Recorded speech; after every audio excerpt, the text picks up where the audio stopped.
Welcome to Voxrupt. Okay, think about this. When a politician gets caught, or really caught in a scandal and they're fighting tooth and nail to hang on, what's that word that just pops into your head? Almost always, right? Yeah, Machiavellian. Exactly, Niccolò Machiavelli. It's like become this instant code for ruthless tactics, political scheming. People call him the father of modern politics, sometimes with admiration, sometimes, well, not so much. Right. But was he really hatching evil plans? Or was he just, I don't know, holding up a mirror to how power really worked? That's the core of it, isn't it? Today, we're doing a deep dive into his most famous, maybe infamous work, The Prince. It came out of this crazy, cutthroat world of 16th century Florence. A very different time. Absolutely. So our mission here is to unpack why politicians today still seem almost afraid of him. We'll look at his big ideas, how they've lasted, and ask that question for ourselves. Is it Machiavelli we should fear, or the kind of uncomfortable truths he just laid bare? It's a really important distinction, I think. Because, we want politics to be about ideals. Integrity, serving the public, all that good stuff. Sure, we hope for that. But then what we often see feels, well, different. More like a raw fight for power. And Machiavelli, he just described what he saw almost like a scientist, No filter. Exactly, no filter. He didn't tell us how politics should be. He showed us how it often is. And that kind of brutal honesty, stripping away the moral justifications, it's still deeply unsettling. It just messes with the nice stories we like to tell ourselves about leadership. Let's rewind a bit then. Yep. To the man himself. We throw the name around, but who was Niccolò Machiavelli? What kind of life produced this thinking? Yeah, the context is everything. He was born in Florence, 1469. And Italy back then, it wasn't one country. It was like this constantly shifting patchwork of city-states, always fighting. A real chessboard, like you said. Right. Imagine war, conspiracies, power flipping overnight. That wasn't news. That was just Tuesday. Yeah. And Florence itself, it was the heart of the Renaissance, brilliant art and all that, but also ruled by the powerful Medici family, and they weren't always gentle about it. And the crucial thing is, Machiavelli wasn't just some academic watching from an ivory tower. He was right in the thick of it. Oh, yeah. How so? Well, he served the Florentine Republic. He was the second chancellor, handling foreign affairs. This wasn't a desk job. Right. He was out there. He was out there, a diplomat sent all over Europe, meeting the big players, Pope Julius II, the King of France. Yeah. And really importantly, Cesar Borgia. Ah, Borgia. Heard of him. Yeah. Borgia was this incredibly ambitious, incredibly effective, some would say ruthless figure. And for Machiavelli, he kind of became the model for the prince, the guy who understood power, how it worked, and wasn't afraid to use any tool necessary. So these weren't just theories he cooked up. Not at all. Yeah. These were lessons learned the hard way, watching power politics play out right in front of him. How you get power, how you keep it, how you lose it. It was all very real. And then it got really real for him personally, didn't it? In 1512, everything changed. It did. The Medici came back to power in Florence. Machiavelli had been loyal to the republic they overthrew. So, bad news for him. Very bad news. He lost his job, got thrown in prison, was even tortured apparently, then exiled to his little farm out in the countryside. Wow. So it's from there, from that low point, that he writes The Prince. Exactly. In 1513, during that forced exile, stripped of everything, basically. And that book, well, it didn't just change his story. It fundamentally shifted how the West thought about politics. Forever. You can almost feel that personal experience bleeding onto the page, can't you? The betrayals, the loss, seeing how fragile power really is. It's absolutely baked in. He wasn't dreaming up utopias. He defined politics as the art of maintaining power. Because that was the brutal lesson life had just taught him. Right. Survival. Survival. And grounding it in that messy reality. That's what made it so revolutionary. He dared to show power without the fancy dress, just as it was, not how the moralists wished it would be. Okay, so let's get into The Prince itself, because this is where it gets really provocative and maybe a bit disturbing. It definitely shook things up. Yeah, I mean, think about the philosophers before him, Plato, Aquinas. They were all about morality, justice, the ideal society. Machiavelli, he just flips the table. Totally different focus. He says, point blank, power isn't just a means to an end. Power is the end, the whole point of politics. A ruler has to do whatever it takes to keep that power. Forget being morally perfect. The sex is what counts. Exactly. Legitimacy comes from winning, not from being virtuous. He even wrote that famous line, something like, people are so naive, so easily fooled by their immediate needs, that a good deceiver will always find someone ready to be deceived. Oof. Yeah. It's like a user's manual for manipulation, how to exploit human weakness. It's a harsh observation, definitely. But it's important to grasp his goal wasn't just promoting evil for fun, or saying violence is great. Okay. He saw traditional morality as potentially dangerous in politics. Like trying to be purely good could get you and your state destroyed. So he wanted to strip away those illusions, show politics as it really is. So practicality over piety. In a way, yeah, where the outcome, the survival of the state, often matters more than the leader's personal intentions. And that separation, personal ethics here, political necessity over there, that's what still makes people so uncomfortable centuries later. It really challenges how we want to think about leaders and their actions. And his specific advice really pushes it. He says a ruler needs to look good, seem moral, seem kind, master the PR game. The appearance is key. But underneath, be ready to lie, cheat, manipulate, whatever's needed without blinking. He uses those animal metaphors, right? Be strong like a lion, but also cunning like a fox. Mm-hmm. The lion and the fox. You need both. So deception isn't a moral failing, it's political skill. For him, yes. A sign of intelligence, adapting to the situation. Yeah. And violence, too. He didn't say it was good, but it was a tool. A necessary one sometimes. But he had rules for it, right? It wasn't just random cruelty. No, absolutely not. He was very clear. Violence should be used strategically, swiftly, effectively, and crucially in a limited way. The goal is to create fear, yes, but not hatred. You want the public to feel secure, ultimately not constantly terrified. So that separation of ethics and politics, that's the big one, the real Machiavellian idea. I think that's his most radical move, his intellectual revolution.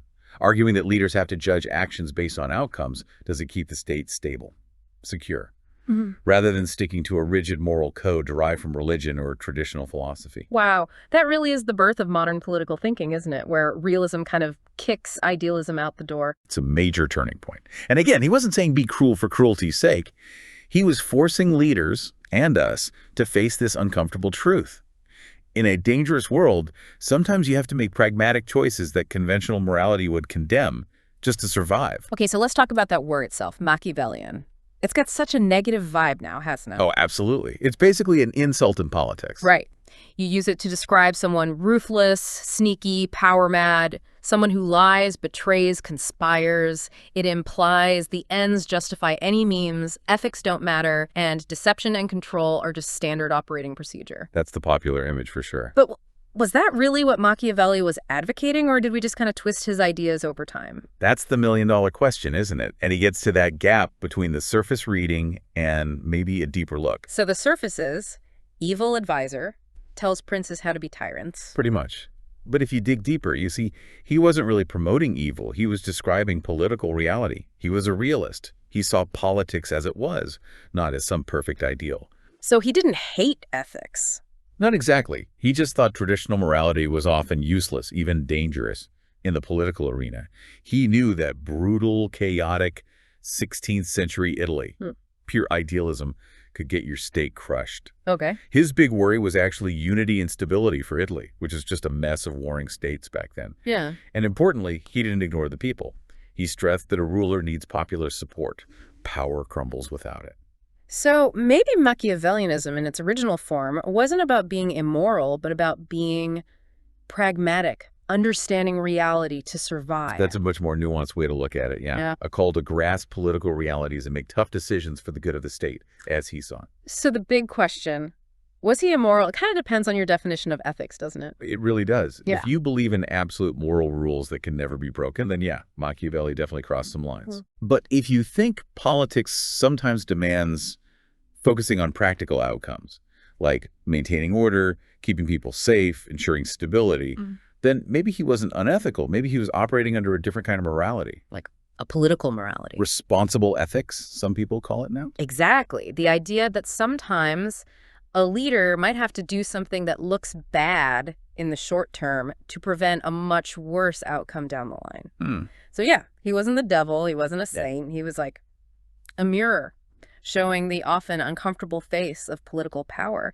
And maybe it's that honesty, that refusal to pretty things up that still makes leaders shift nervously in their seats. Okay, let's bring this into today.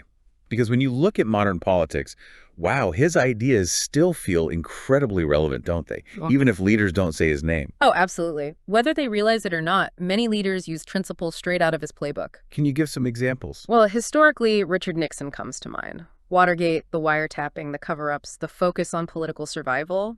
It feels very Machiavellian in hindsight. Right, that emphasis on staying in power, whatever the cost. Exactly. Or look at someone like Vladimir Putin today, the tight control over media, suppressing dissent, the intricate geopolitical maneuvers. Analysts often point to Machiavellian strategies there. You hear similar things about leaders like Netanyahu, Erdogan, Xi Jinping too, right? That focus on consolidating power, managing public perception. Yeah, those comparisons are often made. But it's crucial to remember, calling someone Machiavellian doesn't automatically mean they're pure evil. It often just means they prioritize political results, political expediency, over what we might consider conventional moral standards. Okay, that's a good distinction. And what about specific tactics? He talked about fear, didn't he? As a tool. He did. He famously argued that it's safer for a ruler to be feared than loved, if you have to choose, as long as you avoid being hated. And we see leaders using fear today. All the time. Think about how security threats are used. Terrorism, immigration, foreign enemies. Whipping up anxiety can be a powerful way to unite people behind a leader and justify tighter controls.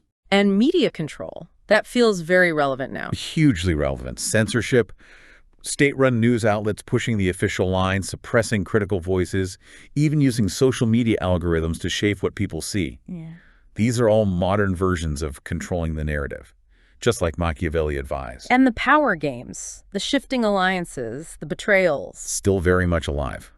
Temporary alliances based on pure convenience, backstabbing political rivals, using crises to grab more power. It's the same game, different players. Does this apply on the world stage, too, in foreign policy? Definitely. In international relations, Machiavellian often just means political realism. Okay, what does that look like? It means putting your own nation's interests first, above everything else. Prioritizing military strength, making pragmatic deals, even with unsavory regimes, if it benefits you. Things like supporting regime change in other countries, making alliances that contradict your stated values, using diplomacy as a cover for other actions. Sanctions, proxy war. Exactly. Sanctions, proxy wars, intelligence operations to weaken rivals. It's all about gaining advantage in a world seen as fundamentally competitive and dangerous. It's kind of chilling how little seems to have changed in the fundamentals. It really is. Machiavelli lived centuries ago, but he diagnosed something deep about how humans pursue and maintain power. And today's leaders, admit it or not, are still reflected in that diagnosis. His ideas are just woven into the fabric of politics. So why? Why does modern politics, which talks such a big game about democracy, transparency, ethics, why does it still seem so afraid of Machiavelli? What's the source of that fear? I think it comes down to him just exposing the gears, pulling back the curtain on how power actually works. Unlike others who focused on ideals. Right. Most political philosophy before him talked about virtue, justice, the common good. Machiavelli just said, look, power often comes from control, from fear, sometimes from violence, not from being nice. And that honesty is threatening. Hugely threatening, especially today, when politicians spend so much time crafting this image of being moral, serving the people, guided by noble principles. Machiavelli basically says, yeah, that's often just window dressing. Underneath, it's about survival, self-interest, neutralizing rivals. He called politics the art of survival, not the art of service. Exactly. And that clashes directly with the image politicians want to project. They'd much rather keep the actual machinery of power hidden, keep up the illusion. Machiavelli just rips that illusion away. And maybe that act of revelation is what's truly threatening. It's revealing what's behind the curtain, then. He didn't just analyze power, he listed the tools, didn't he? He did. Deception, carefully used violence, manipulating public opinion, exploiting crises. These are tools that get used, let's be honest. But they're not exactly in the official job description. Not at all. Modern politics, especially in democracies, is supposed to be about transparency, accountability, ethical conduct. But Machiavelli shows that behind closed doors, decisions are often driven by the raw need to keep power, not necessarily the public good. So the fear is being exposed, revealing that politics isn't always what it seems. Precisely. That exposure is dangerous. It can kill public trust, undermine a leader's legitimacy, wreck their carefully crafted moral image. It reveals the gap between the performance and the reality. And then there's just the label itself. Nobody wants to be called Machiavellian, right? Definitely not. It's a stain. It implies you're immoral, ruthless, untrustworthy. So even politicians who might be using his tactics, they never admit it. They run from the label. It's quite a contradiction, isn't it? It is. They use the methods fear, spin, control, but reject the name. Right. And that tells you everything about both his lasting influence and why people are still so scared of what he represents. He just told the truth about power, stripped bare. Which leads us right into that huge age-old question. Can politics and ethics ever really mix, or are they just fundamentally separate paths? It's a debate that's raged for centuries, really. You had Plato, Aquinas, thinkers who saw politics as a way to achieve virtue, the good society. The idealists. Right. Then you have Machiavelli basically saying, hold on, in the real world, focusing purely on traditional ethics can get you killed. Politics is about survival, about power. Sometimes ethics just gets in the way of doing what's necessary. It's that clash, isn't it, between fixed moral rules, always be honest, always be just, and the messy reality of political decisions. Crises, national security, high stakes. Exactly. In those moments, sticking rigidly to absolute principles might actually lead to disaster. That's when Machiavelli's point hits home.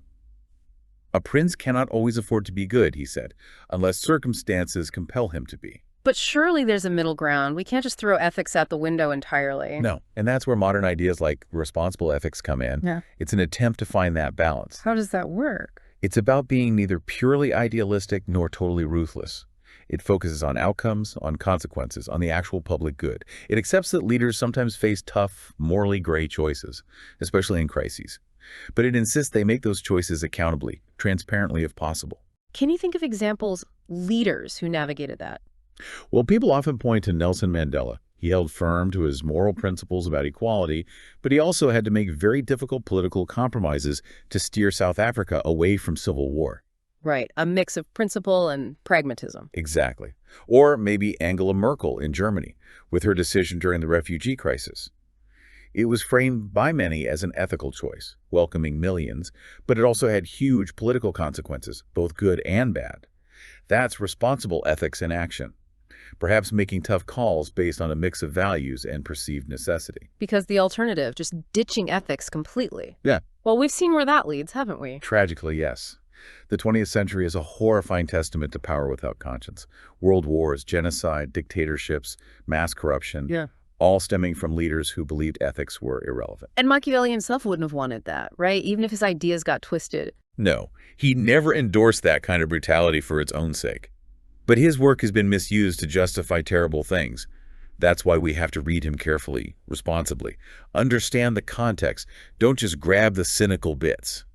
So it's not necessarily ethics versus politics. They can coexist. I think they have to, ultimately.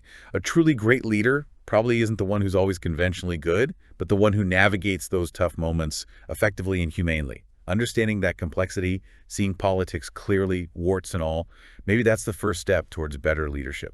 It's also amazing how much Machiavelli pops up in pop culture. His ideas have really seeped into the stories we tell ourselves about power. Oh, absolutely. He's become this almost mythical figure, hasn't he? A symbol of cunning, ambition, the dark arts of politics. Totally. I mean, Frank Underwood in House of Cards, he's practically talking Machiavelli directly to the audience. Textbook example. Yeah. Or Michael Corleone in The Godfather, making those cold, calculated moves to secure his family's power. It's pure Prince. Even in fantasy, like Game of Thrones, Littlefinger, Cersei Lannister, they're all playing the game Machiavelli described, using manipulation, eliminating rivals. And it's not just TV and movies.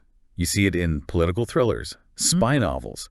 Even sci-fi like Dune is full of Machiavellian power struggles. And video games too, right? Like Civilization or Crusader Kings. You're literally making those choices, temporary alliances, betrayal. Yeah, those games put you right in the Machiavellian mindset. Now, obviously, these portrayals are often simplified, exaggerated for drama. Sure, more caricature sometimes. Right. But they definitely cement that image of Machiavelli representing a cold, calculating, maybe even amoral approach to leadership. And what effect does that have, seeing politics portrayed like that all the time? Has a huge impact, I think. For many people, it reinforces this idea that politics is just inherently dirty, corrupt, deceitful. Which leads to? Well, cynicism, distrust. People checking out, thinking, why bother engaging if it's all just a rigged game? That's a real danger. It is.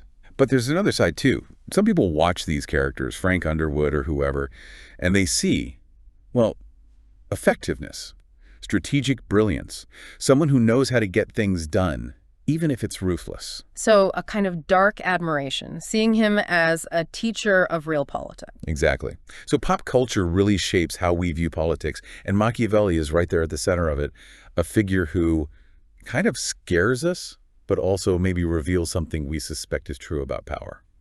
Okay, so we've gone deep into Machiavelli's world, his ideas, his legacy, why he still makes us uncomfortable. Let's circle back to that big question we started with. Should we actually fear Machiavelli? Having looked at it all, I'd say probably not. Not Machiavelli himself. Why not? Because he wasn't really promoting evil, was he? Or attacking ethics. Yeah. He was more like an analyst, a brutally honest one, holding up that mirror to politics, showing it as it often is. Revealing the ruthless side of power. Right. He showed that power can be ruthless, yes, but he also argued that when you combine that understanding with reason, with responsibility, it can actually lead to stability, to security. His main point wasn't be bad, it was understand reality if you want to govern effectively. So when we read him today, it shouldn't be about becoming cynical or blindly admiring the ruthlessness. No, definitely not. It should be about reading him critically, fairly. Understanding where he was coming from, that chaotic Italy. His ideas were a response to that chaos, not a blueprint for creating it. So what's the takeaway? Embrace realism, but not amorality. Something like that.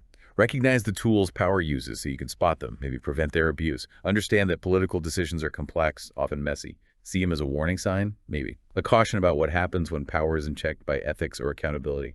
So what's the advice then for politicians listening and for us as citizens? For politicians, maybe the lesson is, yes, leadership involves tough calls, but those calls need integrity, transparency, accountability. Power should be for service, not just for staying in power. It loses all legitimacy otherwise. So don't fear Machiavelli, fear becoming that cynical, unprincipled leader he described. And for the rest of us, as citizens, keep your eyes open, question everything. Don't just swallow the easy slogans. Read Machiavelli, not to copy him, but to understand how the game is played, so you can better defend your freedoms. Demand ethical politics, absolutely, but do it with a clear understanding of the real-world pressures and complexities involved. Don't be naive. It feels like Machiavelli just gave voice to a truth about politics that people prefer to ignore or bury. I think that's right, and maybe fearing him is really just fearing that uncomfortable truth. But perhaps it's time we stopped being afraid and started facing that truth head on. Because only then, maybe, can we start to reshape politics with real clarity and real courage.